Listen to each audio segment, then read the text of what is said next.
what's been going on is several of you, and particularly Barry, have sort of been making inroads to the various military bases around. And he will tell you much about that here in a little bit, with the idea that in our college, there are many kind of research foci and services that the military would be quite interested in sort of collaborating and interacting with us.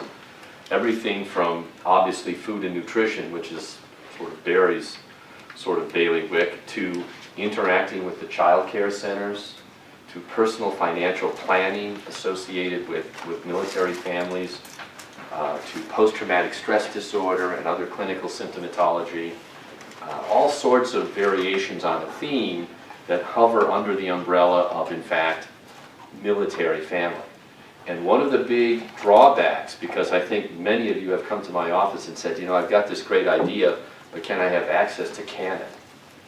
And I have to kind of go, I don't know, I mean, we could try, we can find out, or can I go to Fort Hood and can I have access somehow, or can I be at one of the other places somewhere, and I always have to sort of say I don't really know, because it takes special inroads and special kinds of methods and procedures to kind of get your way in, much less to get them to in fact accept you and so forth. And so I've been sort of systematically sort of giving a little bit of funding to Barry to go around and use his obvious connections to sort of see if we couldn't create some sort of inroads to some military bases in some locations.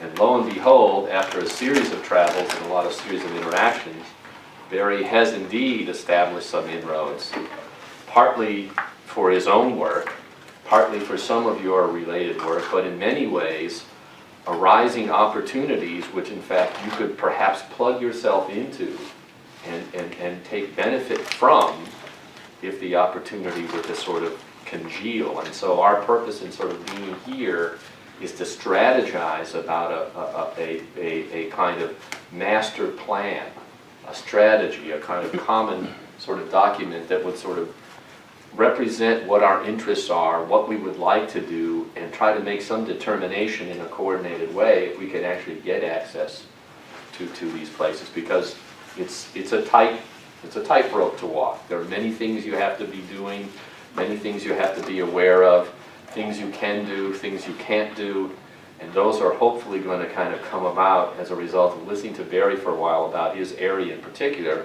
and then having an open discussion about what we would want in terms of access if we were going to try to do some studies.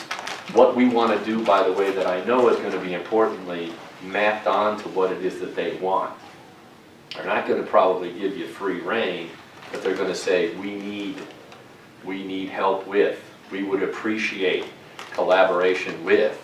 And so maybe we can kind of start churning some of that information and develop perhaps a document or a master plan that sort of says, here are the places we may have access. Here are the things we would like to investigate. Here's what we would like to do, when and how might we go about getting that to happen. So that's the context of this meeting. If we can get 2 or 3 projects out of this meeting, it's well worth the price of lunch, right? Kind of thing. And so I'm trying to kind of give you a context in which we think about what is it that we really would like to do, is it possible, and what would we have to go about to make it sort of happen, okay? So Barry's going to lead us off with these grant opportunities. I'm sure he's going to tell us some things about the sorts of things he did to get us in position to this way, and then hopefully open up for discussion what we might do for each of you if you were interested in interacting with them in some research basis or research way. Okay? So thanks for Barry to coming, by the way, and providing this. Thank you.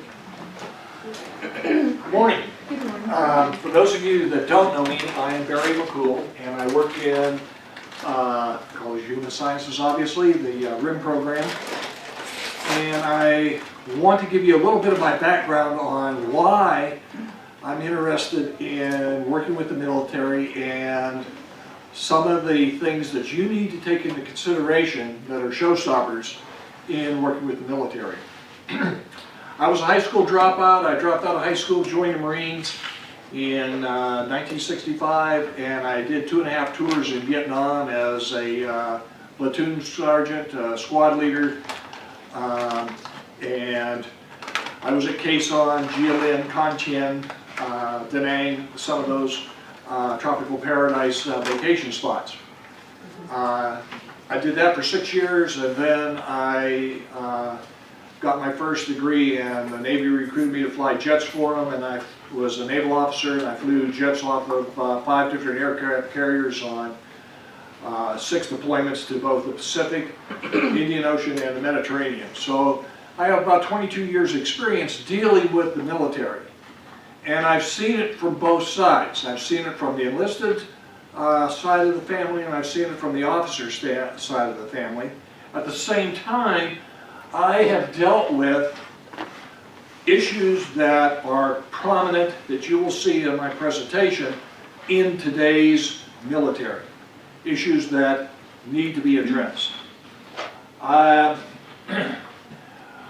it says, we need your help. And when they're talking about we need your help, is that our military families need help from the outside to address some of the issues that they are dealing with. And I attended the military support programs and network that was a research summit that was put on by the University of Michigan. I flew to Ann Arbor, and there were approximately 250 participants. 207 of those are listed on one of the handouts that we have for you, along with their email address, what their location is, or what their affiliation.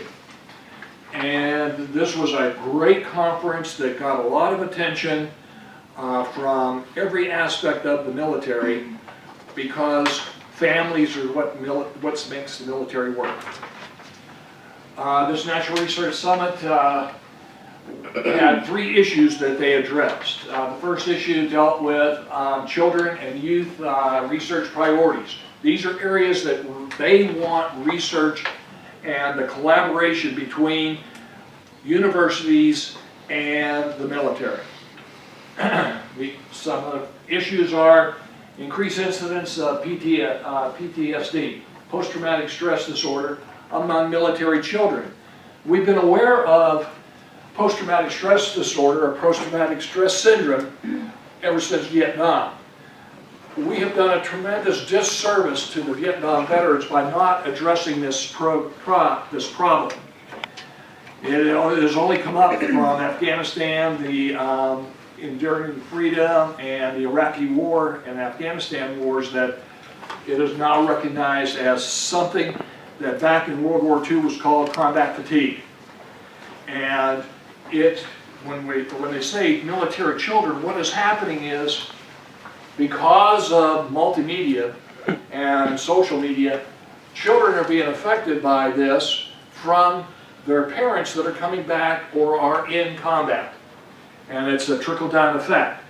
And it's something really new. This is a whole new field. So the opportunities for research are tremendous in this area. Plus there's a tremendous need. B, obesity. And we've all, those of us that have worked with nutrition and that have worked with cancer research, understand that obesity is a direct precursor for things like cancers and type 2 diabetes and other things. And it's becoming a real issue with military children. And where this is occurring is the service member that is left behind.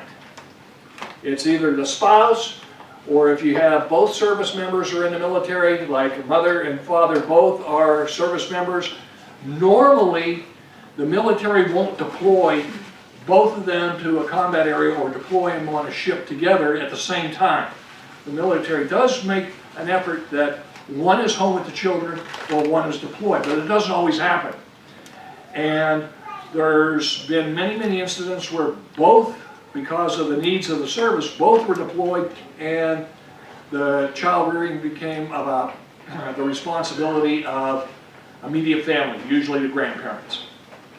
And the problem with the obesity is that service member or that spouse that's left behind is under so much stress in dealing with just everyday things that occur in the home, that instead of preparing good, nutritious meals, they're going to the BX or the Post Exchange, where the food courts are, and as a quick fix, they're having pizza, hamburgers, French fries, and that's it.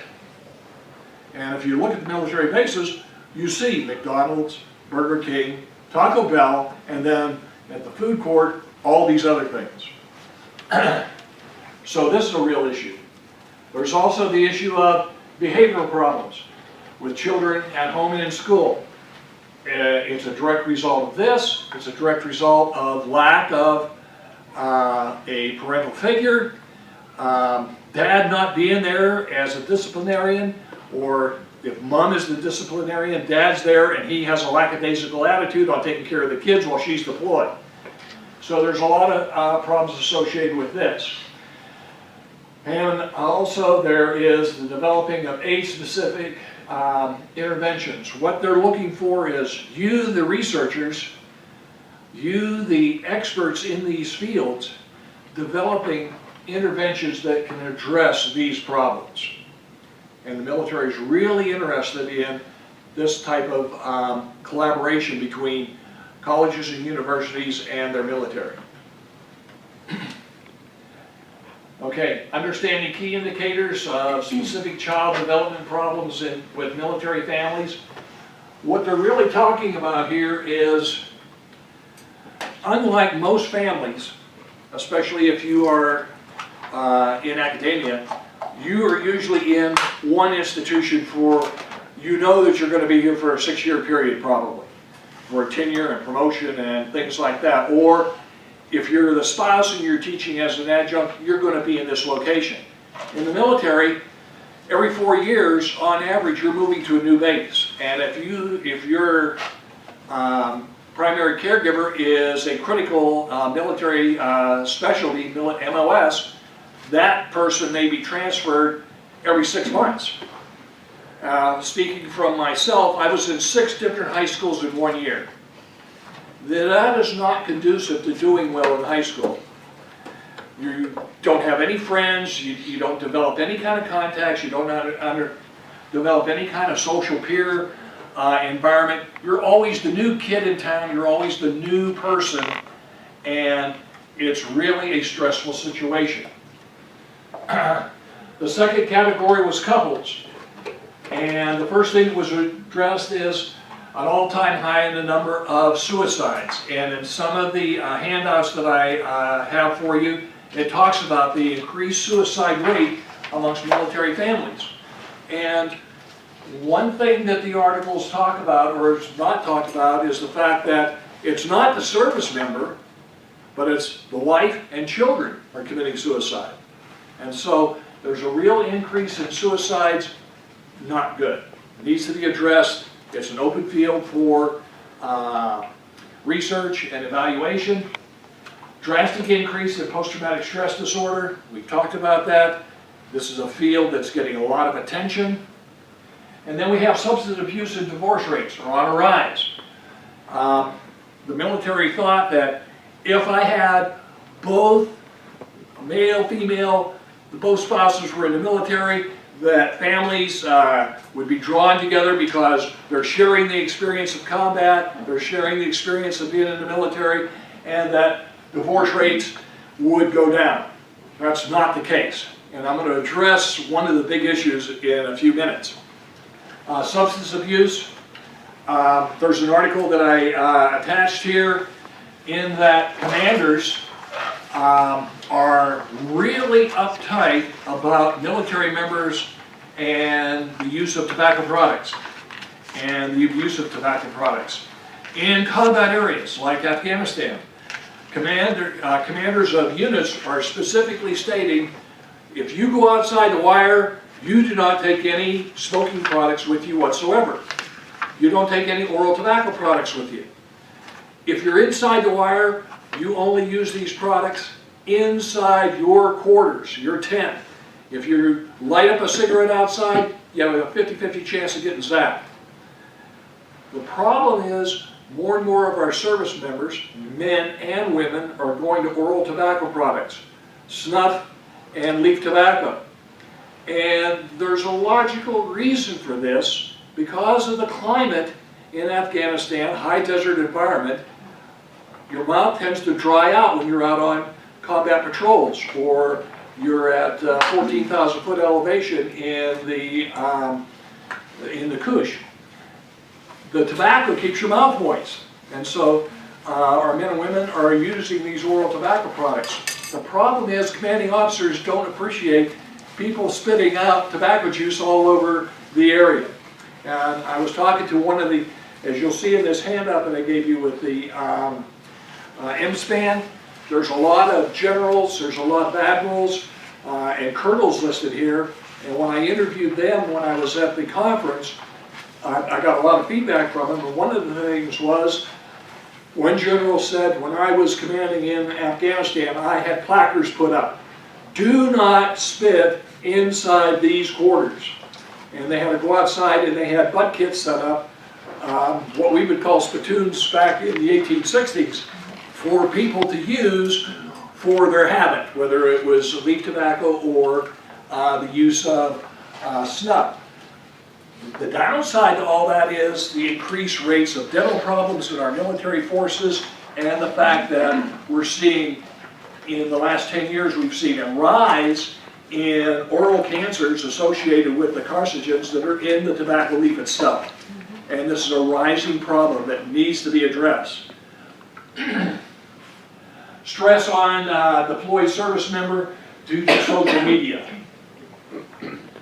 This is a real problem, and I'm going to address this in detail in just a slide or two. And lack of support for rural reserve component families. Lubbock is considered a rural component. We don't have a military base here. We have a National Guard center.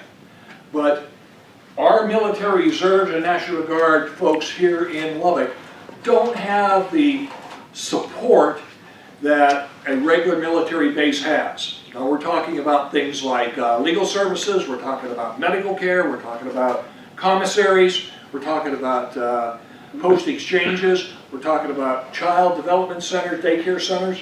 We don't have that set up as a military base. So one of the biggest issues from M-SPAN and the meetings in Michigan was the fact that because 75% of all the people that are doing the fighting are reserves or National Guard. They're not your active duty. Active duty's back here at the States doing all the training and preparing these people for combat. Because of that, the families are left hanging out here in Lubbock without the support that the regular military base has. They don't have a chaplain to go see. Hopefully they are members of a local church and they can get that kind of comforting there. But it's not the same, and there's a big gap, and it's one of the reasons why people are not flocking to, besides going to combat, they're not becoming members of the National Guard, they're getting out. Okay, we're losing that expertise. And this is what I wanted to tie in with this here. When I talk to these colonels, I talk to these admirals, and I talk to the generals that were attending this in a focus group, one of the biggest problems that they addressed was the use of social media in the combat zone. The Army and the Air Force are issuing things like this, iPads and mini iPads and Galaxy tablets. They're issuing to their service members that are deploying to the combat zones so they can maintain contact with their loved ones. The commander's view is this takes the focus away from the job that they need to be doing.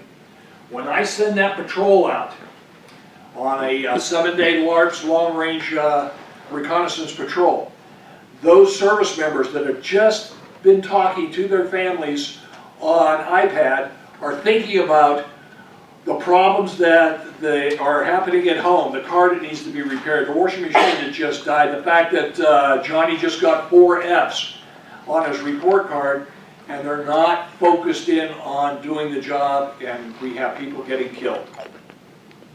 We have people that are not totally focused and they're getting other people killed. And that from a commander's view, that's totally unsatisfactory. They would like to see all this social media stuff reduced to nothing, and going back to the Vietnam era where you wrote letters home. There's a tremendous amount of problems associated with this, and I'm going to address another one in just a moment. And anytime you have a question, please ask it. Don't wait. Okay, parenting. This was the third of the three, the triad of areas that this particular conference focused on. And in parenting, one of the problems that has come up is to have or not. And what we're talking about here is parenting, having children. And these military couples are looking at this from the standpoint, I am not going to have my husband stuck with taking care of 3 little children while I have been a casualty in a combat zone. So the female members and wives are electing not to have kids. And they're waiting. Well, this has a real downside to it, because what if you've been in the military for 6 years and now you're 30, 31, 32 years old, and you go to combat for your 3rd combat tour in Iraq and you get killed. You leave a wife with no children, no means of remembrance or anything like that. So there's trade-offs. Do we have kids or we don't? And it has a psychological impact on the service members. This has become a big issue with the military, so they are really addressing parenting. The other thing is the impact of communications and technology is an aid or a hinder to parenting during deployments.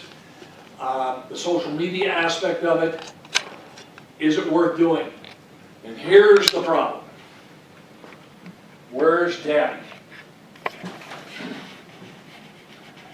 What we have seen and what the military is addressing is on Monday, Jimmy, who's 6 years old, is talking on the iPad, on the computer to Dad. Dad's deployed to Afghanistan. On Monday, they had a great conversation, asking about how you're doing in school, so on and so forth. On Tuesday, Dad goes out on a patrol. An IED, an improvised explosive device, goes off, blows his Humvee off the road, and Daddy is no more. And on the daily social media contact that the parents have set up so that Dad can see what the kids are doing, Dad's not there. And the kids are not understanding where Daddy is. And this is becoming a big time issue from a psychological standpoint in dealing with the children. It has a direct impact on where Daddy is. But there's a second side to that, and I'll get to that in just a moment. But this is something that we've seen television commercials where the pilot is on board the aircraft carrier and he's talking to the wife, and it's during Christmas time, and they go to Cage Jeweler and they get the open heart locket or the open heart pin, and Dad talks to the son, and Mom opens it up and it's all on the television commercial, and Dad gets to see Mom opening this up, and way to go, my wingman took care of me. Great commercial, but there's a big time downside to that, and this is the downside. Okay, some of the other concerns. What do we need to prepare spouses left at home to deal with children and stress? This has been an issue with the military since day one. From my era, from World War II, it's been an issue. What do we do to prepare the parents? In today's day and age, because of social media, there's this constant interaction. If you've seen the movie Black Hawk Down, a perfect example of that was just before they manned up into the choppers and they went into Mogadishu to extract the terrorist leaders. Guy tried to call his wife at home to tell her that he was going off on an operation. The movie shows the phone ringing, the phone ringing, the phone ringing, and she comes in with 2 bags of groceries. She puts the groceries down, and grabs the telephone just as he hangs up, and the guy behind him takes the phone to make his phone call. He gets killed in that operation. She didn't have a chance to talk to him one last time. Okay. Addressing postpartum depression or marital depression works both ways. Is focused on sex. What have you been doing while I was fighting the war and you were back here stateside and going out with all your friends and partying? Or what were you doing in Shanghai when the ship pulled in there for 7 days worth of liberty? Big time problems. Military's been dealing with that for years and years and years, but it hasn't been that big a deal in Iraq and Afghanistan because there really isn't any liberty. You go outside the wire at your own risk. Okay, and integration back into the family. I'll talk about this personally. Who's that stranger? What have you done to my son? Okay, this is a real problem. And it doesn't have to do with combat. I came back to Lubbock off of a cruise, and I had 3 children at the time. Audrey was here getting her PhD, and when I came off the ship and I came home, I wanted to play with the kids. But the kids had all their friends. They had all these things that they were doing. Scouts, Girl Scouts, Little League, church choir groups. I come home for 2 weeks of vacation. I expect to get integrated into the family, and I'm left out in the cold. Audrey's in the classroom, the kids are in school, or it's summertime, Audrey's doing research, the kids have all these activities. And I'm expected to be the daddy coming home. Also, Audrey dumped on me, you need to take care of the tires need to be replaced on the car. The washing machine is leaking all over the place in the laundry room. I need you to do this, I need you to do that. And all I wanted was love it and work with the kids. Doesn't happen. Okay? Who's that stranger?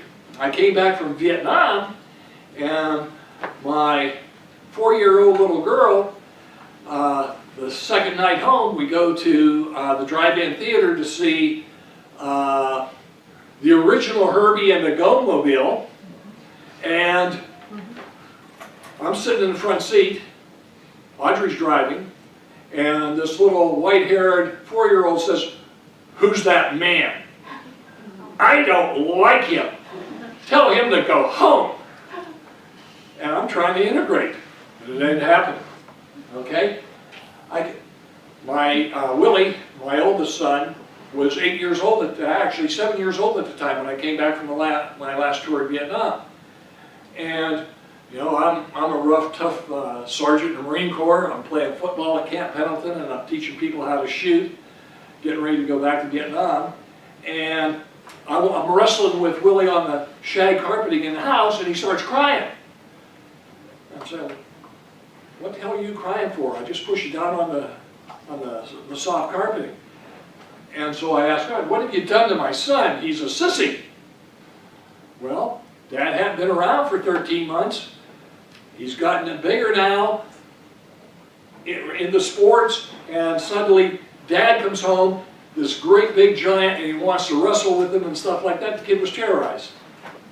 So these are real problems that integration back in the family, it just doesn't happen overnight. You have to really work at it. The success when working with military bases and organizations. You as prospective researchers that want to do research on military bases need to be aware of certain problems. The military really wants us there. Isn't that right?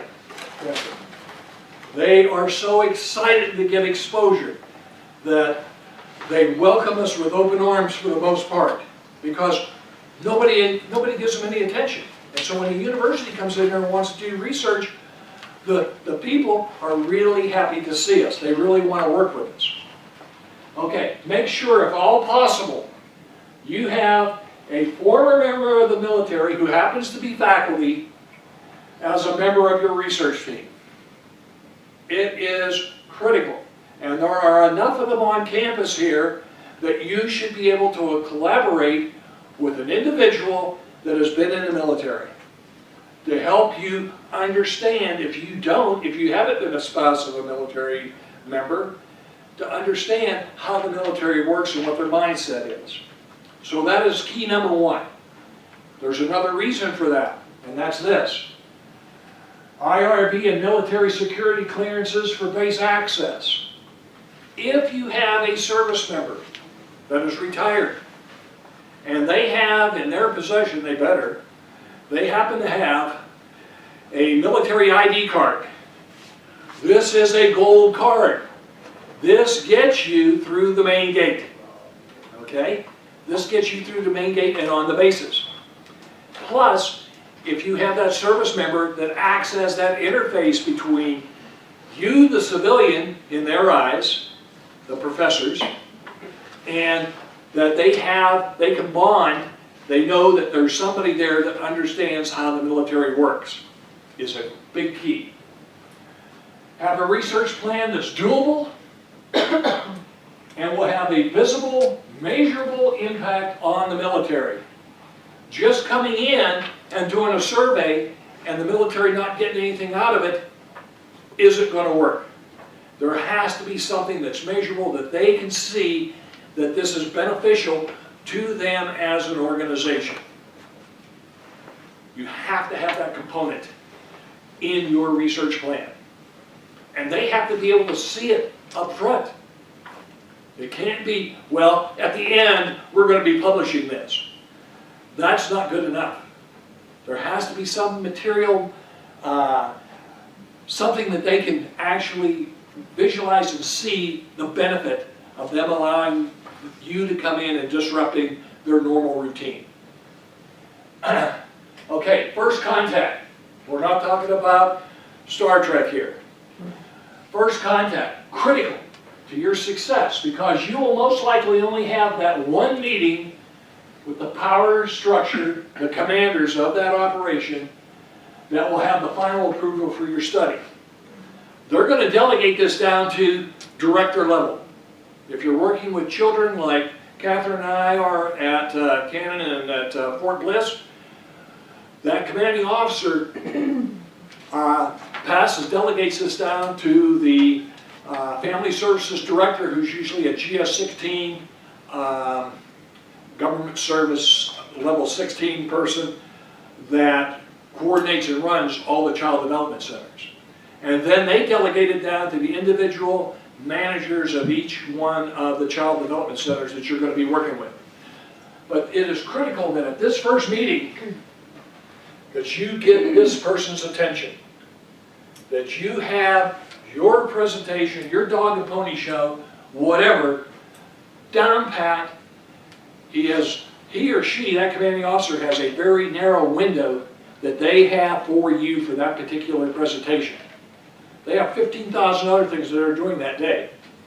So you need to make sure that when you make that presentation, that it is concise and that it is meaningful. Because that's probably the only time you're going to see that person. Okay? Always keep any and all promises. Deliver whatever you say you're going to deliver. If you have an outcome that you have in mind, you make darn sure that you follow through.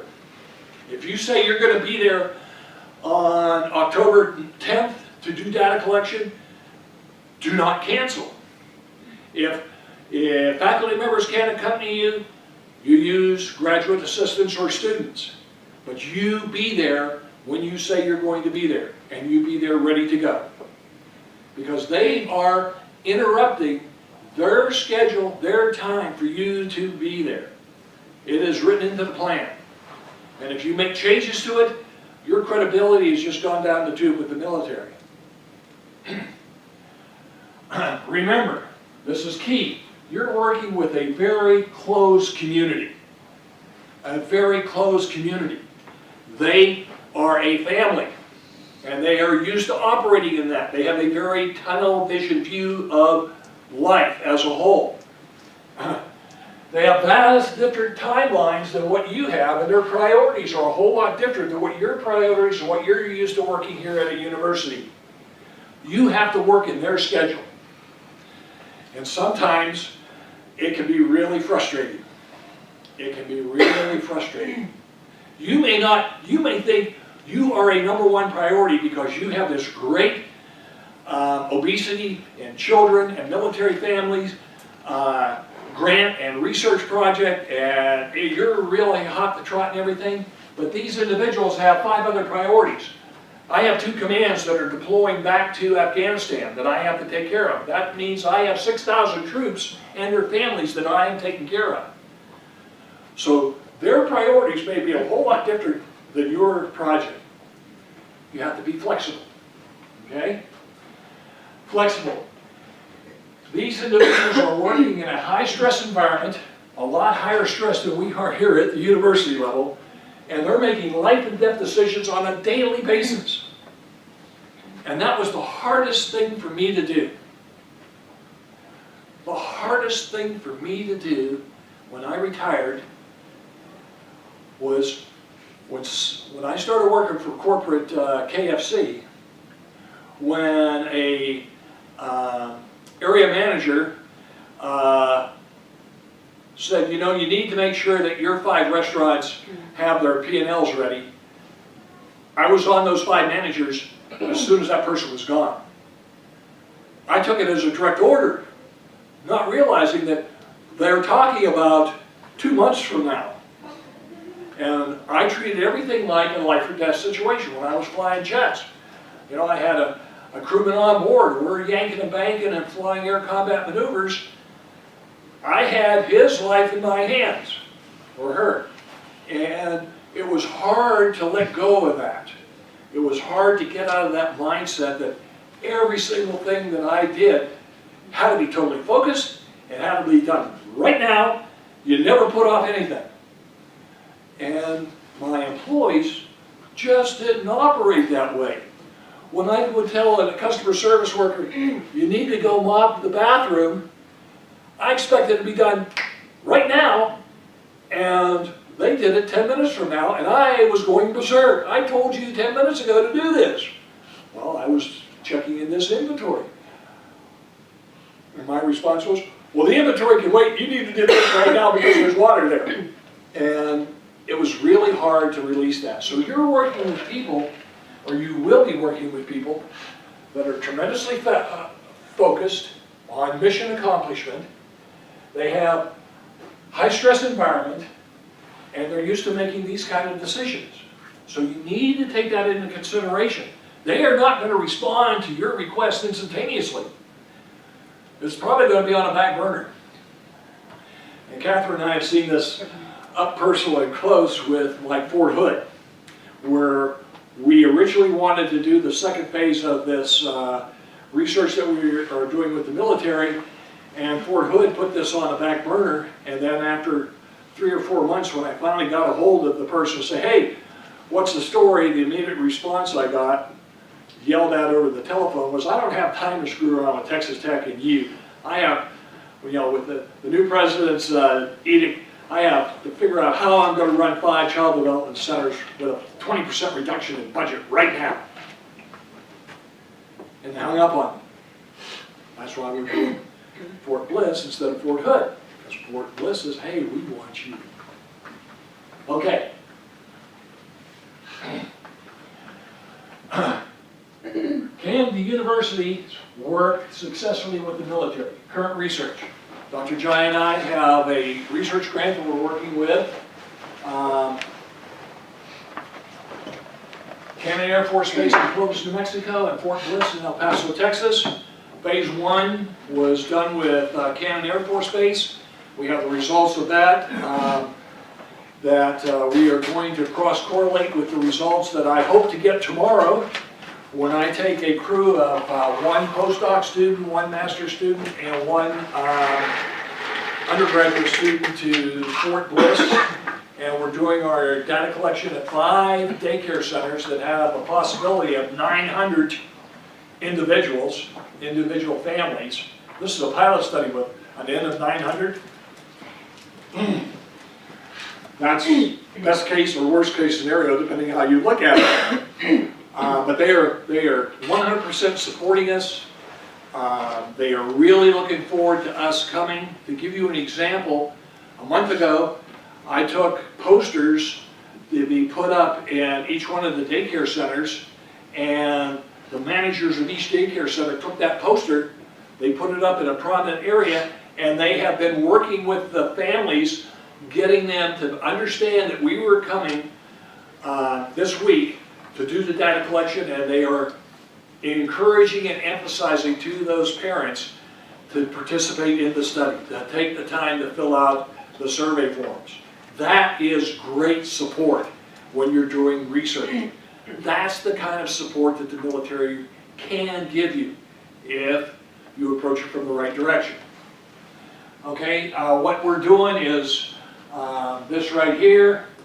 We're dealing with things like laptops, iPads, mini iPads, and smartphones to determine for a bigger grant that we're working with Dr. Reed and several other faculty members to submit this spring, hopefully. This is laying the groundwork for an NIH grant. Okay, and to be able to develop software, you need to know what the prominent or predominant media is that military families are using. Is it ISO 7 based, which is an Apple product, or is it Android based, which is all the other smart technology out there? Because it's cost prohibitive to develop both software programs. So that's what we're doing. So that's one grant that we're working with the military on. The outcome of the M-SPAN that I attended was we had a workshop where we had 21 different groups, and we group thought and came up with a research topic. And we didn't know, but out of those, we did our presentation on what we want to do in future research. And after I got back here, I was notified that my group was one of two groups that were selected for a $2,500 pilot gift from COHS and the University of Michigan's Depression Center. And out of the 16 members of my group, only 2 of us were interested in pursuing and getting the money to do the research. And so my colleague at the University of San Francisco is the lead on this, and we're doing focus groups with the reserve families, the reserve component, on what problems they have by being in a rural community environment. And so we're working on that grant.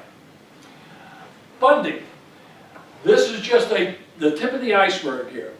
There are all kinds of funding available out there for collaborative research. The key here is collaborative. Collaborative research.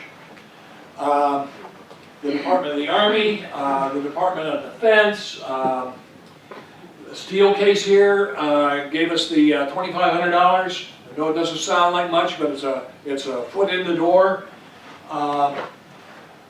RAND Corporation is a biggie that has a lot of funds, a lot of money out there to sponsor good collaborative research for the military. They're really big into that.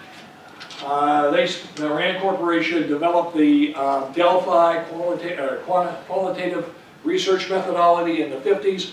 And when I was doing my dissertation, I did a Delphi study, and they supported me on that Delphi study.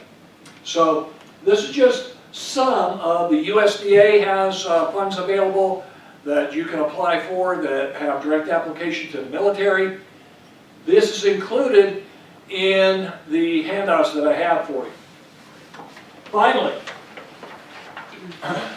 thank you for your time. If you have any questions, we would be more than glad to answer those questions. And yes, it does say McCool on that name tag. That's my youngest son. who was a Blackhawk chopper pilot that just finished med school at Fort Sam Houston in San Antonio and is back at Fort Bragg. He's a qualified physician assistant Blackhawk chopper pilot with a airborne assault Green Beret outfit. Got 16 years in now. He's got a 5-year commitment for going through medical school. Do you think that he will have any problem getting a civilian job as a qualified chopper pilot? Doc. Thank you, ladies and gentlemen. If you have any questions, I would be more than glad to address any of them.